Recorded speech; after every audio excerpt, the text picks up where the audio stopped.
பல்பி tamarind சேனலுக்கு நான் உங்களை வரவேற்கிறேன். இன்றைக்கி நம்ம சுவையான பீன்ஸ் பொரியல் எப்படி பண்ணுறதுன்னு பார்க்கலாம். அதுக்கு தேவை 1/2 கிலோ ஃப்ரெஷ் பீன்ஸை பொடிசாக எப்படி நறுக்கிறதுன்னு நான் உங்களுக்கு காமிக்கிறேன். ஒரு 4-5 பீன்ஸை எடுத்துட்டு அதோட தலையும் வாலையும் வெட்டிட்டு அதில் ஏதாவது ஸ்ட்ரிங்ஸ் இருந்துச்சுன்னா அதை எடுத்துட்டு அதுக்கப்புறம் அதை நடுவில் குறுக்கால வெட்டுங்க. அதை வெட்டினதுக்கப்புறம் அதில் ஒரு 4-5 பீன்ஸும் அது மாதிரி ரெடி பண்ணதுக்கப்புறம் சேர்த்து வச்சு கையை எடுக்காமல் கத்தியை ஸ்லைஸ் பண்ணிகிட்டே போனீங்கன்னா உங்களுக்கு பொடிசாக பீன்ஸ் அழகாக வெட்டி வரும். ஸோ இந்த மாதிரி நம்ம எல்லா பீன்ஸையும் வெட்டிக்கலாம். ஸோ 1/2 கேஜி பீன்ஸையும் இதே மாதிரி நம்ம வெட்டிக்கணும். ஸோ இப்போ பார்த்திங்கன்னா எல்லா பீன்ஸையும் ரெடி பண்ணிவிட்டு அதை வேர்ட்டிக்கலாக நீட்டமாக ஸ்ட்ரைட்டாக வெட்டிட்டு சேர்த்து பிடிச்சிக்கிட்டு அந்த கத்தியை நம்ம எடுக்காமல், தட் இஸ் மேலே தூக்காமல் அப்படி வச்சுட்டு அங்கேயே பண்ணிகிட்டே வரணும். அப்படி பண்ணிட்டு வந்தோம்னா அதை அழகாக குட்டி குட்டியாக வரும். ஸோ இந்த மாதிரி பீன்ஸ் நம்ம பண்ணி சாப்பிட்டோம்னா ரொம்ப சுவையாக இருக்கும். ஸோ இது மாதிரி ட்ரை பண்ணுங்கள். இந்த மாதிரி வெட்டுறதுக்கு ட்ரை பண்ணுங்கள். பெரிய பெரிய துண்டாக இருந்துச்சுன்னா அது வேறு மாதிரி இருக்கும், சின்ன துண்டாக இருந்துச்சுன்னா அது வேறு மாதிரி இருக்கும். ஸோ பீன்ஸ் சின்ன துண்டாக பண்ணி பாருங்கள், எவ்வளோ டேஸ்ட்டாக இருக்குதுன்னு உங்களுக்கே புரியும். ஸோ இதை முடிஞ்சால் ஃபாலோ பண்ணுங்கள். இந்த மாதிரி எல்லா பீன்ஸையும் வெட்டி எடுத்துக்கோங்க.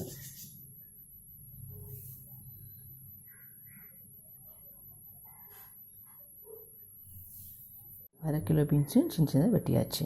ஒரு கொத்தமல்லி சின்னதாக நறுக்கியது, ஒரு சிறிய தக்காளி சின்னதாக நறுக்கினது, 2 கருவேப்பிலை கொத்து உருவின இலையை எடுத்துக்கோங்க, ஒரு காரமான பச்சை மிளகாய் சின்னதாக நறுக்கிக்கோங்க, பைத்தம்பருப்பு 1 டேபிள் ஸ்பூன் சுவைக்கு எடுத்துக்கோங்க, 2 சிறிய வெங்காயம் சின்னதாக நறுக்கிக்கோங்க, 1/4 முடி தேங்காய் மிக்சியில் துருவிக்கோங்க, உப்பு 1 டீஸ்பூன், கடுகு 1 டீஸ்பூன் தாளிக்க, உளுந்து 1 டீஸ்பூன் தாளிக்க, ஒரு கடாயை அடுப்பில் வச்சு சூடானதுக்கப்புறம் எல்லா பீன்ஸையும் அதில் போட்டு அதை நம்ம அதில் வேக வைக்க போகிறோம்.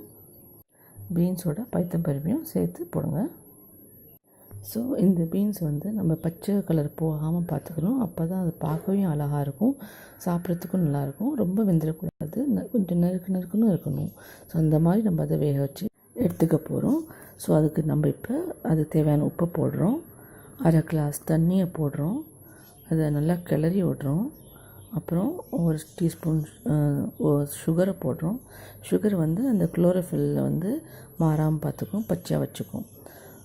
ஸோ அந்த கலர் பச்சையாக இருந்தால் தான் அழகாக இருக்கும் பீன்ஸ் பொரியல், அதனால நம்ம அதை பார்த்துக்கணும்.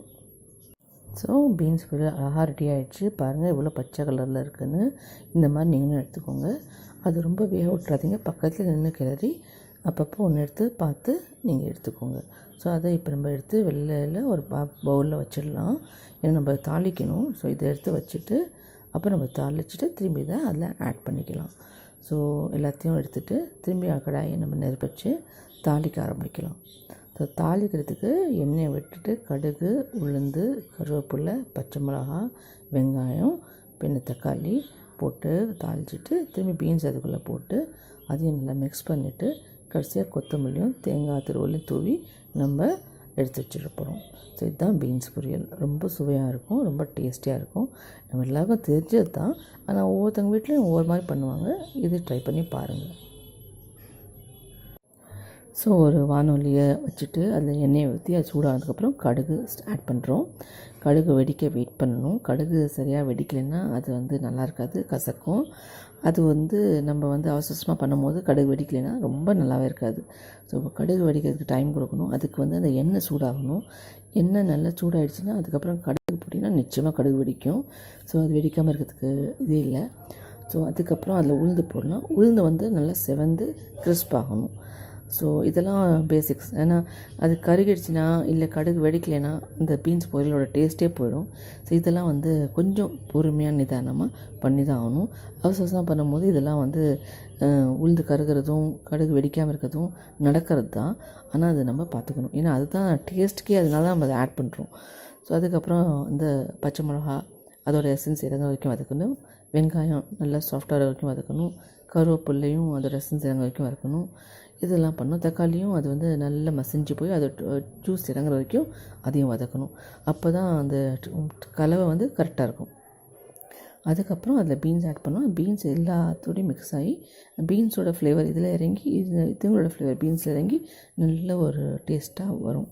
அதுக்கப்புறம் கொத்தமல்லியும் தேங்காயும் கடைசியாக போட்டு இறக்கிட்டோன்னா பீன்ஸ் பொரியல், சுவையான பீன்ஸ் பொரியல் ரெடி ஆகிடும்.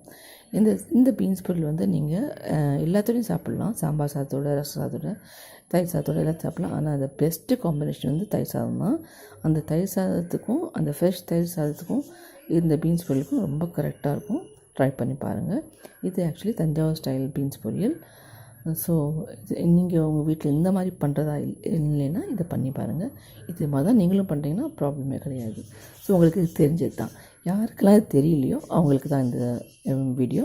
ஸோ ஸ்பெசிஃபிக்லி யாரெல்லாம் புதுசாக சமையல் கற்றுக்குறாங்களோ, like bachelors or young people who are learning, அவங்களுக்கு இது ரொம்ப உபயோகமாக இருக்கும்னு நான் நினைக்கிறேன். மற்றபடி எல்லா வீட்டு பண்ணுறவங்களுக்கு இது பெரிய அதிசயம் கிடையாது. பட் அவங்க இதில் ஏதாவது ஒன்று வித்தியாசமாக இருந்தால் அவங்க அதை ஆட் பண்ணி பார்க்கலாம். ஸோ இந்த மாதிரி பீன்ஸு சின்னதாக நறுக்கிறது ஒரு வித்தியாசமாக இருக்கலாம், தக்காளி ஆட் பண்ணுறது ஒரு வித்தியாசமாக இருக்கலாம், பச்சை பயிர் ஆட் பண்ணுறது ஒரு வித்தியாசமாக இருக்கலாம். மற்றபடி எல்லோரும் இதே மாதிரி தான் பண்ணுவாங்க. பச்சை மிளகாவுக்கு பதிலாக வர மிளகா கூட போடலாம். ஸோ அது வந்து ஒரு பெரிய டிஃப்ரென்ஸ் கிடையாது. ஸோ இதெல்லாம் ட்ரை பண்ணி பாருங்கள். எப்படி இருக்குன்னு ட்ரை பண்ணி பாருங்கள். இதை முடிஞ்ச வரைக்கும் ஃப்ரிட்ஜுக்குள்ளே வச்சு சுழச்சி சாப்பிடாம ஒரு 3 வச்சு சாப்பிட்டு முடிச்சிடுங்க. இல்லை வெளியில் வச்சு சாப்பிட்டு முடிச்சிடுங்க. ஸோ பீன்ஸ் பொரியல் ரெடி ஆகிடுச்சு. நம்ம அதை எடுத்து வச்சு சர்வ் பண்ண வேண்டியது தான். ஸோ ஒரு பவுல் எடுத்து நம்ம அதை எடுத்து வச்சிடலாம். எதில் அதை பிடிக்குமோ அந்தளவுக்கு அது நம்ம பண்ணி எடுத்து வச்சிடலாம். கேஸ் ஆஃப் பண்ணிடலாம். தேங்க்யூ ஃபார் வாட்சிங் Pulpy Tamarind Channel. Please subscribe, share, like, comment and press bell icon for notifications. In honor of 70th Republic Day of India.